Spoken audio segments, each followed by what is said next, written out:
Good morning दोस्तों, मैं भूपेश देवांगन। आज हम लोग छत्तीसगढ़ के संपूर्ण प्राचीन इतिहास के महत्वपूर्ण, बहुत ही महत्वपूर्ण एमसीक्यू क्वेश्चन देखने वाले हैं, जो कि आपके आगामी सभी परीक्षाओं के लिए बहुत ही ज़्यादा इम्पोर्टेंट है। और इस जो वीडियो या सीरीज के माध्यम से आप लोग अपना आकलन भी कर सकते हैं कि आपकी छत्तीसगढ़ के प्राचीन इतिहास की तैयारी कैसी है।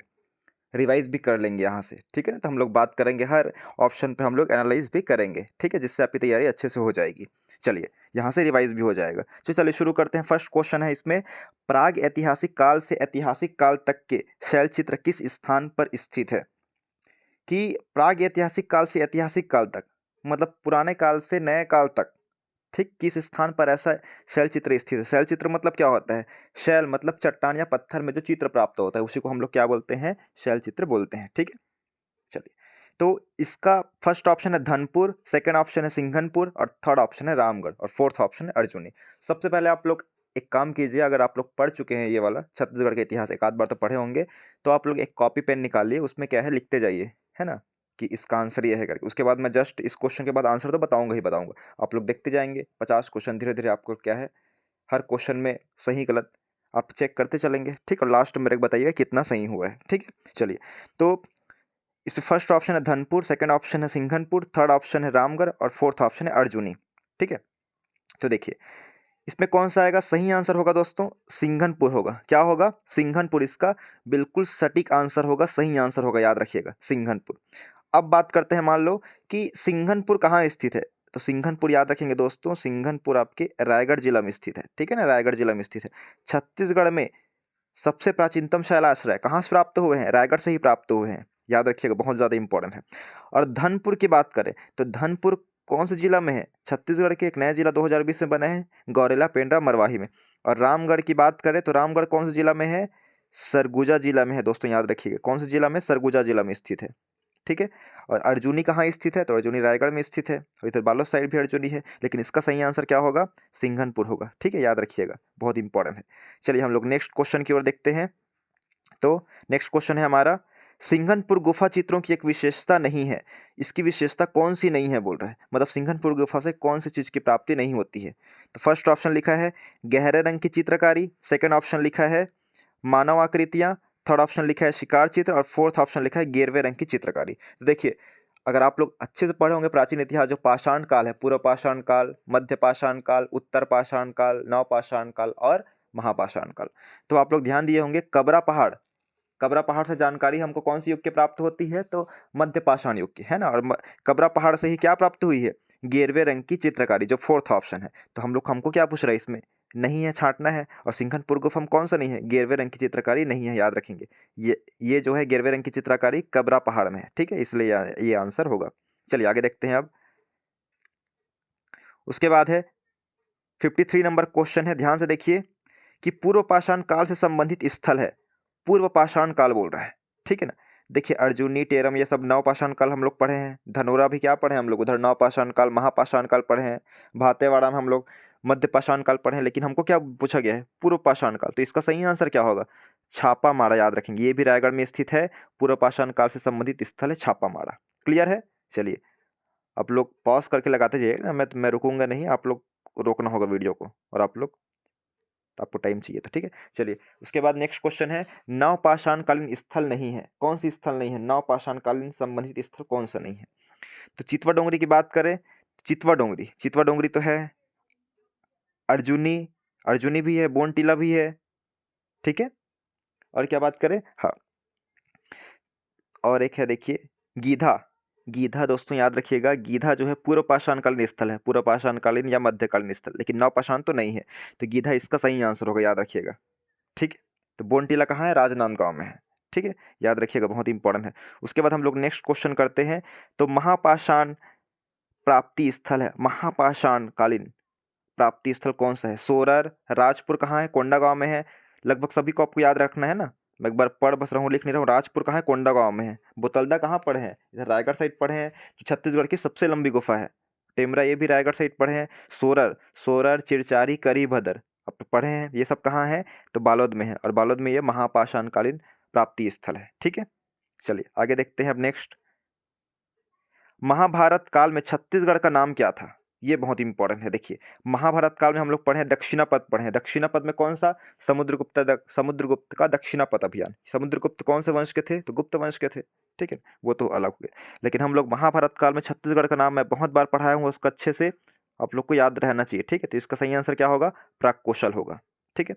चलिए नेक्स्ट क्वेश्चन देखते हैं। तो राम ने अगस्त ऋषि से किस स्थान पर भेंट की? ये क्वेश्चन है, तो आप लोग को लगाना है इसका सही आंसर क्या होगा। देखिए जल्दी फास्ट बनाने की कोशिश कीजिए कि राम भगवान ने अगस्त ऋषि से किस स्थान पर भेंट की थी।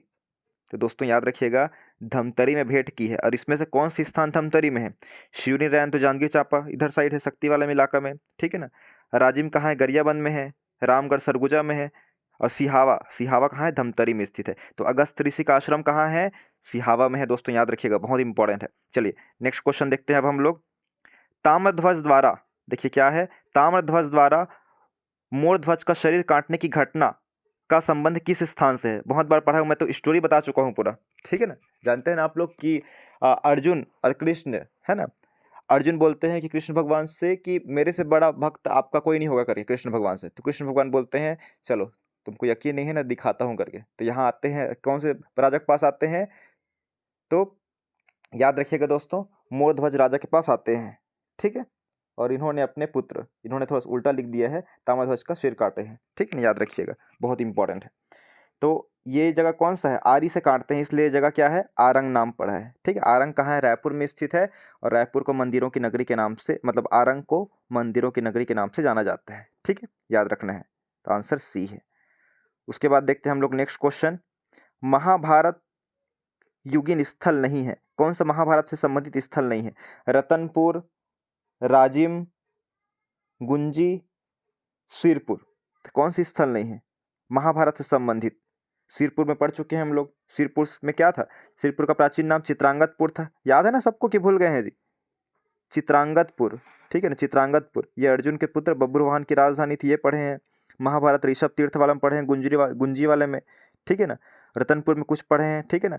और लेकिन राजिम में कुछ पढ़े हैं क्या? राजिम में महाभारत कालीन संबंधित हम लोग कुछ भी साक्ष्य नहीं पढ़े हैं। तो आंसर कौन सा होगा? राजिम ही होगा, ठीक है, याद रखना है आपको भाई। उसके बाद है धनोरा के महापाषाणकालीन स्मारकों की खोज किसने की है?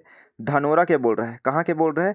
धनोरा के महापाषाणकालीन स्मारकों की खोज किसने की थी? रविंद्रनाथ मिश्र, जे.आर. काम्बले, रविंद्रनाथ मिश्र के साथ भगवान दास और गंगाधर मोरेश्वर दीक्षित एवं कनिंघम, रविंद्रनाथ मिश्र एवं लोचन प्रसाद पांडे। इसका आंसर क्या होगा? जल्दी बताइए आप लोग।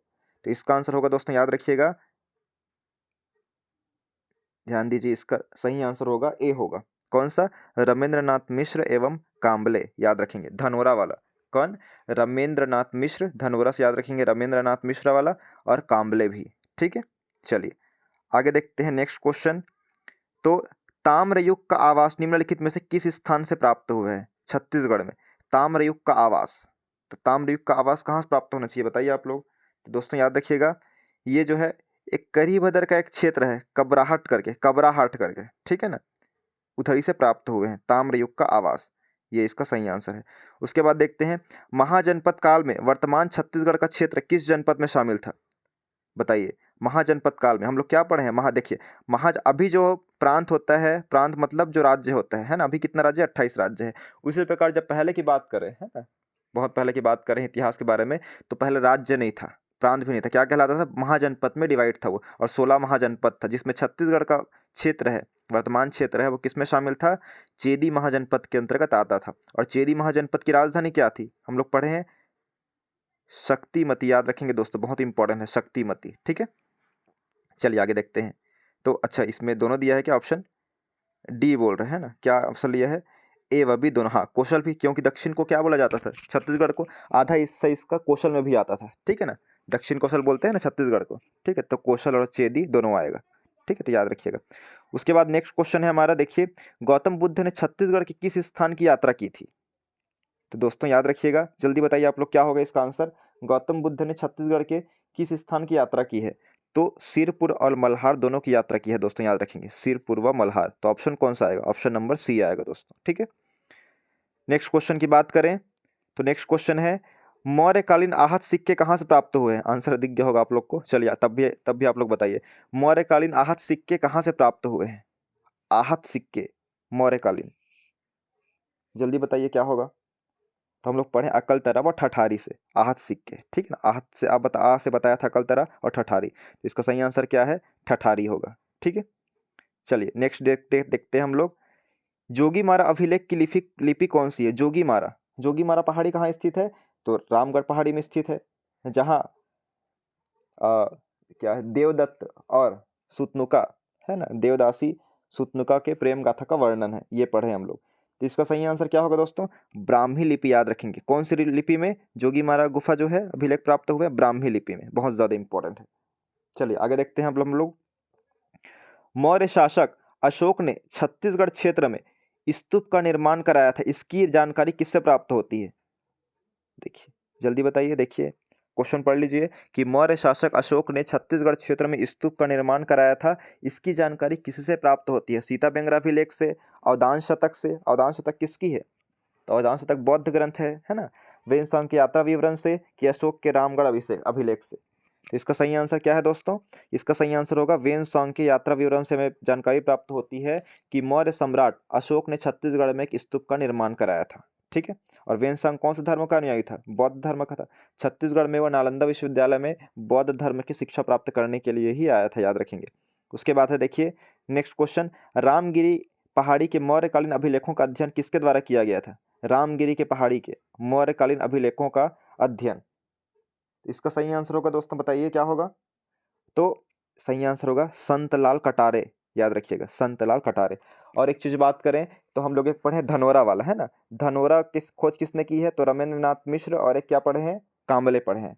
और ये क्या है? रामगढ़ पहाड़ी वाला संतलाल कटारे। चलिए आगे देखते हैं। तो सातवाहन कालीन काष्ठ स्तंभ कहाँ से प्राप्त हुए हैं? किरारी का काष्ठ स्तंभ पढ़ते हैं ना, तो आंसर कौन सा होगा? वही होगा, याद रखेंगे, किरारी का काष्ठ स्तंभ। तो कौन सा होगा? ऑप्शन नंबर डी होगा, ठीक है। चलिए आगे देखते हैं नेक्स्ट क्वेश्चन, किस वंश के शासक अपीलक का सिक्का बालपुर से प्राप्त हुआ है? कौन से शासक पढ़े हम लोग, बताइए। बालपुर वाला, तो सातवाहन पढ़े हैं, ठीक है। तो इसका सही आंसर क्या होगा? सातवाहन होगा, ठीक है। नेक्स्ट क्वेश्चन देखते हैं, कनिष्क कालीन स्वर्ण मुद्रा छत्तीसगढ़ के किस स्थान से प्राप्त हुई है? कनिष्क काल की। कनिष्क कौन से वंश का था? कुषाण वंश का था। तो देख लीजिए, कनिष्क कालीन सौर सौर बोलता हूँ स्वर्ण मुद्रा छत्तीसगढ़ के किस स्थान से प्राप्त हुई है? जल्दी बताइए किस स्थान से प्राप्त हुई है। याद रखिएगा, रायगढ़ के खरसिया नामक स्थान से। कहाँ से? रायगढ़ के खरसिया नामक स्थान से प्राप्त हुई है दोस्तों, याद रखेंगे। चलिए नेक्स्ट क्वेश्चन देखते हैं अब हम लोग, गुंजी ग्राम के निकट किस शासक का लेख प्राप्त हुआ है जो प्राकृत भाषा में है? गुंजी ग्राम कहाँ है? जांजगीर चांपा में पढ़े हम लोग। गुंजी का प्राचीन नाम क्या था? जल्दी बताइए। इसका एक प्राचीन नाम भी पढ़े हैं, दमऊ दरहा, जहाँ ऋषभ तीर्थ का उल्लेख है, दमऊ दरहा करके, ठीक है ना, ये पढ़े हैं। तो गुंजी ग्राम के निकट किस शासक का लेख प्राप्त हुआ है जो प्राकृत भाषा में है? कौन सी भाषा? बालपुर से तो राजा किसकी प्राप्त हुई है? अपीलक की प्राप्त हुई है। तो इसमें सही आंसर क्या होगा? कुमारवर्ष दत्त श्री से संबंधित है राजा, ठीक है ना। उसके बाद नेक्स्ट देखते हैं, रोमन कालीन स्वर्ण सिक्का इस राज्य के किस स्थान से प्राप्त हुआ है? रोमन कालीन स्वर्ण सिक्का आप लोग पढ़ चुके हैं, बताइए क्या होगा। चकड़बेड़ा। चकड़बेड़ा कहाँ है? बिलासपुर में है। चकड़बेड़ा में ही क्या बन रहा था? चकड़बेड़ा में क्या बना हुआ है दोस्तों? तो यहाँ एयरपोर्ट बना हुआ है, ठीक है, बिलासपुर में। उसके बाद है नेक्स्ट क्वेश्चन देखते हैं अब हम लोग, महाकवि कालिदास ने किस वाकाटक शासक को के राज्य में आश्रय लिया? हाँ, ये क्वेश्चन पूछ रहा है, देखिए फिर से पढ़ते हैं। देखिए कालिदास ने किस छत्तीसगढ़ में किस वाकाटक शासक के राज्य में आश्रय लिया था और इन्होंने क्या रचना की है? मेघदूत की रचना की है, याद रखेंगे, पढ़े हैं। तो कौन सा आएगा? प्रवर सेन द्वितीय तो पढ़े हैं ना हम लोग, तो आंसर कौन सा होगा? प्रवर सेन, ये वाला रहेगा आंसर। क्लियर है सबको? चलिए आगे देखते हैं अब। नेक्स्ट क्वेश्चन है, गुप्त शासक का प्रमाण छत्तीसगढ़ के किस स्थान से प्राप्त हुआ है? गुप्त शासक। गुप्त शासक हम लोग क्या क्या पढ़े हैं? बाना बरद और क्या पढ़े हैं? पिटई वल्द पढ़े हैं। तो आंसर कौन सा होगा? बाना बरद होगा दोस्तों, बहुत इंपॉर्टेंट है, याद रखिएगा। नेक्स्ट क्वेश्चन देखते हैं अब, फटाफट करते हैं। समुद्रगुप्त के विजय अभियान में छत्तीसगढ़ का क्षेत्र किसमें शामिल था? समुद्रगुप्त के विजय अभियान में छत्तीसगढ़ का क्षेत्र किस में शामिल था, बताइए। दक्षिणापथ में शामिल था कि आर्यावर्त में शामिल था? देख लीजिए, जल्दी बताइए आप लोग। तो याद रखिएगा दक्षिणापद। जैसे हम लोग पढ़े हैं कि महाभारत काल में छत्तीसगढ़ का क्या नाम था, तो प्राक कौशल था। उसी प्रकार अगर गुप्त काल में छत्तीसगढ़ का नाम पूछे तो क्या बोला जाएगा, दक्षिणापद। ठीक है, चलिए नेक्स्ट देखते हैं अब हम लोग। और समुद्रगुप्त के अभियान के दौरान महाकांतार का शासक था। समुद्रगुप्त ने किसको हराया है, महाकांतार के शासक व्याघ्रराज को हराया है। याद रखेंगे दोस्तों, किनको हराया है, व्याघ्रराज को हराया था। बहुत इंपॉर्टेंट है, ठीक है ना, बहुत इंपॉर्टेंट है, व्याघ्रराज को हराया है। ये कौन से वंश का शासक था, नल वंश का था, पढ़ चुके हैं। ठीक है, चलिए आगे देखें।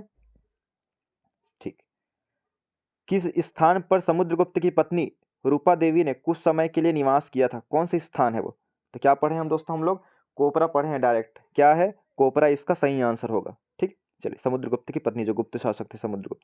नेक्स्ट क्वेश्चन है, अब इतिहास से आ रहे हैं ना, देखिए छत्तीसगढ़ का पहला क्षेत्रीय राजवंश है राजर्षि तुल्य कुलवंश। इसकी राजधानी क्या थी, आरंग थी, जिसमें हम लोग शासक क्या क्या पढ़े हैं, भीमसेन द्वितीय के आरंग ताम्रपत्र से इस वंश के वंशावली के बारे में हमको जानकारी प्राप्त होती है।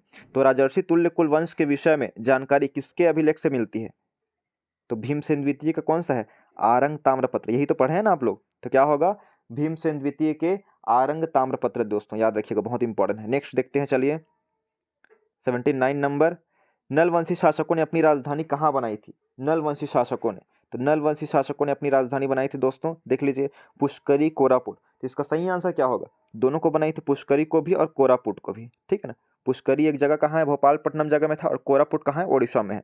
नलवंश हम लोग पढ़े हैं, क्लियर है सबको। चलिए भवदत्त वर्मन, ये सब पढ़े हैं ना, विलास तुंग नल वंश, जिन्होंने राजीव लोचन मंदिर का निर्माण कराया है।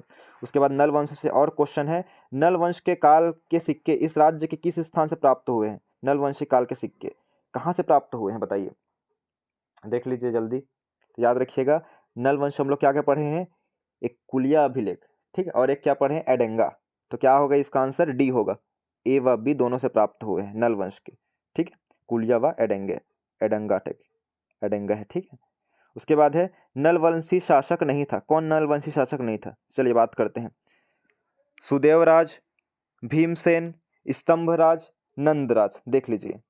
ठीक है, तो हम लोग क्या पढ़े हैं, सुदेवराज को कौमुआ अभिलेख पढ़े हैं। सुदेवराज कौन से वंश से संबंधित है, सुदेवराज में हम लोग का क्या पढ़े हैं, शरभपुरी वंश, तो ये संबंधित नहीं है नल वंश से, बाकी सभी नल वंश से संबंधित है। देखिए भीमसेन में कंफ्यूज नहीं होना है, एक भीमसेन राजर्षि तुल्य कुल वंश में भी था, लेकिन नल वंश में भी था। ठीक है, चलिए नेक्स्ट क्वेश्चन देखते हैं। शरभपुरी वंश के बारे में जानकारी का स्रोत है, शरभपुरी वंश के बारे में अभी जस्ट जिक्र किया था मैं, ठीक है ना, क्या जिक्र किया था, सुदेवराज का कौमुआ अभिलेख, तो कौन सा है, शरभपुरी वंश के बारे में जानकारी प्राप्त होती है, ये रहेगा। चलिए नेक्स्ट क्वेश्चन देखते हैं अब हम लोग,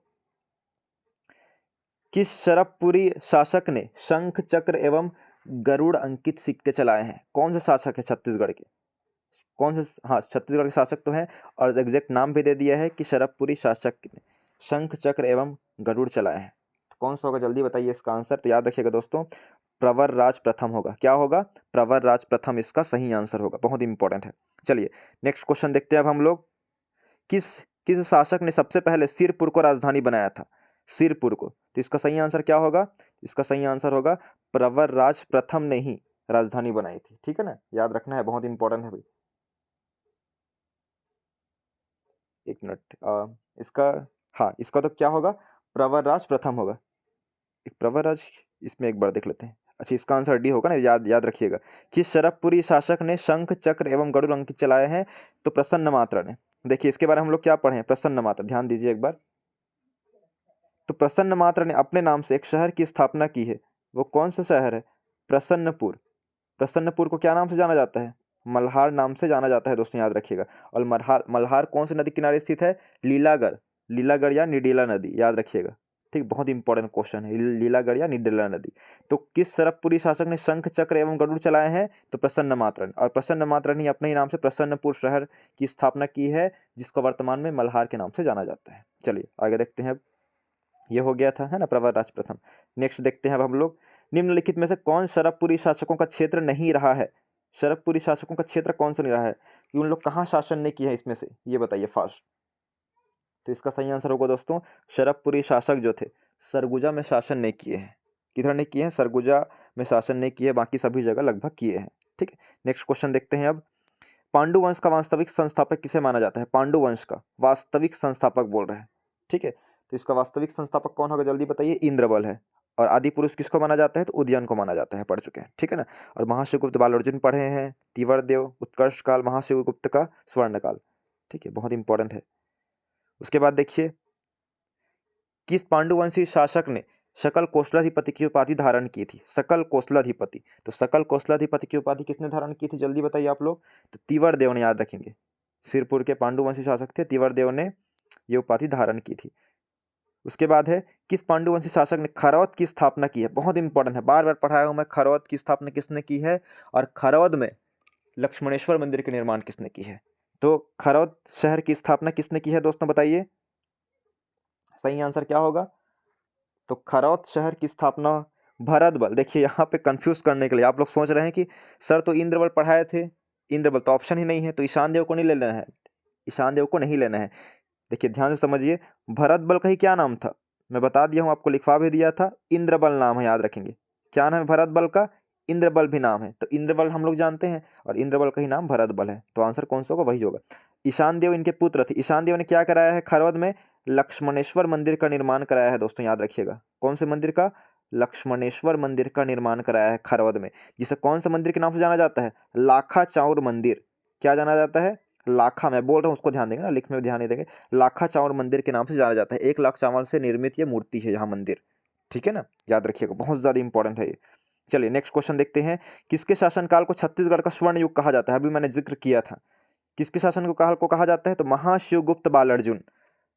क्या है इसका पूरा नाम, महाशिवगुप्त बाल अर्जुन। इनके काल में बहुत ज्यादा सांस्कृतिक, धार्मिक, आर्थिक, सामाजिक सभी विकास हुआ है, याद रखिएगा, ठीक है ना। और इनके समय ही क्या हुआ है, निर्माण हुआ है सिरपुर के लक्ष्मण मंदिर का। इनकी माता ने कहा था अपनी पति की याद में, हर्ष की याद में, ठीक है ना। इनकी माता का नाम क्या था, रानी वाष्टा था, पढ़ चुके हैं। और इन्हीं के समय कौन आया था, प्रसिद्ध चीनी यात्री वेन सॉन्ग, कहाँ आए थे बताइए, तो छत्तीसगढ़ आए थे, कब, 639 ईस्वी में, याद है ना सबको। चलिए, तो बचपन से ही ये क्या है, धनुष विद्या में पारंगत थे, इसलिए इनको बाल अर्जुन बोला जाता है, मतलब बाल अर्जुन। नेक्स्ट देखते हैं हम लोग। अब ज़्यादा क्वेश्चन बचा नहीं है दोस्तों, बहुत ही इंपॉर्टेंट क्वेश्चन है, 10 मिनट बस रुक जाइए थोड़ा सा, ठीक है ना। मैं एनालाइज कर रहा हूँ, इसलिए इसमें थोड़ा सा टाइम हो रहा है, और आप लोग का रिवाइज भी हो रहा है। नेक्स्ट क्वेश्चन देखते हैं अब हम लोग, किसके कार्यकाल में सिरपुर के लक्ष्मण मंदिर का निर्माण कराया गया था। देखिए अभी मैंने जिक्र किया था, तो इसका सही आंसर क्या होगा, इसका सही आंसर होगा दोस्तों महाशिवगुप्त बाल अर्जुन, ठीक है। चलिए आगे देखते हैं, प्रथम सोमवंशी शासक था, प्रथम सोमवंशी शासक कौन सा था, कर्णकेसरी है, शिवगुप्त है, कि महाशिवगुप्त है, कि महाभवगुप्त है। तो याद रखिएगा दोस्तों, शिवगुप्त, शिव भगवान पहले, ये रहेंगे प्रथम सोमवंशी शासक। उसके बाद है महाभवगुप्त प्रथम जन्मेजय की उपाधि थी, इनकी उपाधि क्या थी, महाभवगुप्त जन्मेजय की उपाधि क्या थी। तो याद रखिएगा दोस्तों, इनकी उपाधि लगभग सभी थी, परम भट्टारक भी थी, सोमकुल कुलतिलक भी थी, और त्रिलिंगाधिपति भी थी। तो इसका सही आंसर क्या होगा, उपरोक्त सभी होगा, ठीक है। चलिए उसके बाद है, किस सोमवंशी शासक को कली का कल्प वृक्ष कहा जाता है, कली का कल्प वृक्ष किसको कहा जाता है, याद रखिए दोस्तों, बहुत इंपॉर्टेंट है, भीमरथ को कहा जाता है, किसको, भीमरथ को, ठीक है। चलिए नेक्स्ट देखते हैं, कांकेर के सोमवंश की स्थापना किसने की है, हम लोग कल ही पढ़े हैं जस्ट इसका, कांकेर के सोमवंश की स्थापना किसने की है, तो सिंहराज ने की है, यही तो पढ़े हैं ना। चलिए ठीक, नेक्स्ट देखते हैं, सोमेश्वर देव विजय अभियान में शामिल था। देखिए सोमेश्वर देव के विजय अभियान में शामिल था, इसका सही आंसर क्या होगा, तो इसका सही आंसर आपको क्या लग रहा है, देखिए पता भी नहीं है तो भी आप लोग क्या लगाएंगे, उपरोक्त सभी लगाएंगे, ठीक है ना, ऐसे क्वेश्चन में उपरोक्त सभी लगाएंगे और वही सही रहता है। देखिए नेक्स्ट है, छिंदक नागवंश का अंतिम शासक कौन था, छिंदक नागवंशी। प्रथम शासक क्या पढ़े हैं, नृपति भूषण पढ़े हैं, लेकिन अंतिम शासक हरिश्चंद्र देव, याद रखिएगा, बहुत इंपॉर्टेंट है, ठीक है। चलिए नेक्स्ट देखते हैं अब हम लोग, छिंदक नागवंशियों का निर्माण नहीं है, मतलब छिंदक नागवंशी शासकों ने कौन से मंदिर का निर्माण नहीं किया है, ये हमको बताना है। बत्तीसा मंदिर, मामा भांजा मंदिर, चंद्रादितेश्वर मंदिर, कि लखनेश्वर मंदिर, किसका निर्माण नहीं किया है, बत्तीसा मंदिर का निर्माण किया है, मामा भांजा मंदिर का, इसका भी निर्माण किया है, चंद्रादितेश्वर मंदिर बारसूर का, इसका भी निर्माण किया है, लेकिन लक्ष्मणेश्वर मंदिर है, इसका निर्माण नहीं किया है। लक्ष्मणेश्वर मंदिर का निर्माण किसने किया है, ईशान देव ने किया है, ठीक है ना, याद रखेंगे, लखन मतलब क्या है, लक्ष्मण ही है, ठीक है ना, तो खरौद में है, ईशान देव ने किया है। उसके बाद देखते हैं 98 नंबर क्वेश्चन, छिंदक नाग वंश से संबंधित नहीं है। छिंदक नाग वंश से संबंधित कौन सा नहीं है? कुरुषपाल अभिलेख पढ़ चुके हैं हम लोग सोमेश्वर देव का, ठीक है ना। टेमरा अभिलेख भी पढ़े हुए हैं, एराकोट भी पढ़े हुए हैं क्या? देख लीजिए कौन सा पढ़े हुए हैं। तो सभी इससे संबंधित है, ठीक है ना। तो आंसर कौन सा आएगा? उपरोक्त में से कोई नहीं, क्योंकि सभी संबंधित है, ठीक। सेकंड लास्ट क्वेश्चन है हमारा, छत्तीसगढ़ का खजुराहो किसे कहा जाता है? मोस्ट इंपॉर्टेंट है दोस्तों, याद रखिएगा। छत्तीसगढ़ का खजुराहो किसे कहा जाता है? मड़वा महल, बत्तीसा मंदिर, लक्ष्मण मंदिर के भोरम देव मंदिर, सभी जानते हैं भोरम देव मंदिर। कौन से वंश पढ़े हम लोग? फणी नाग वंश, है ना, कवर्धा के फणी नाग वंश पढ़े हैं। इस मंदिर का निर्माण किसने कराया है? तो गोपाल देव के टाइम हुआ है ना। पीएससी में क्या है, बहुत बार व्यापक में डबल आंसर लिया हुआ है, गोपाल देव राजा तो था इस टाइम, लेकिन इनके समय लक्ष्मण देव राय ने कराया है करके। तो आप लोग को सिंपल से याद रखना है गोपाल देव, ठीक है ना। ये मंदिर कौन सी शैली में निर्मित है? नागर शैली में निर्मित है, याद रखेंगे। कौन सी शैली? नागर, या इसी को बोलते हैं चंदेल।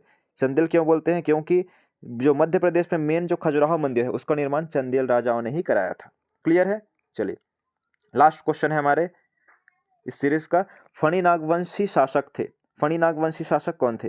धरणीधर, लक्ष्मी वर्मा, महिपाल, उपरोक्त सभी। फणी नागवंशी शासक, ठीक है। तो इसका सही आंसर होगा, हम लोग मेन पढ़ते हैं लेकिन इन लोग भी शासक थे, याद रखिएगा, उपरोक्त सभी, ठीक है दोस्तों। तो हम लोग का छत्तीसगढ़ का 50 क्वेश्चन कंप्लीट हो गया है। वीडियो आप लोग को अच्छा लगा होगा तो बिल्कुल कमेंट कीजिए ठीक लगा करके, या लाइक सब्सक्राइब या फिर शेयर कीजिए दोस्तों, ठीक है। Thank you.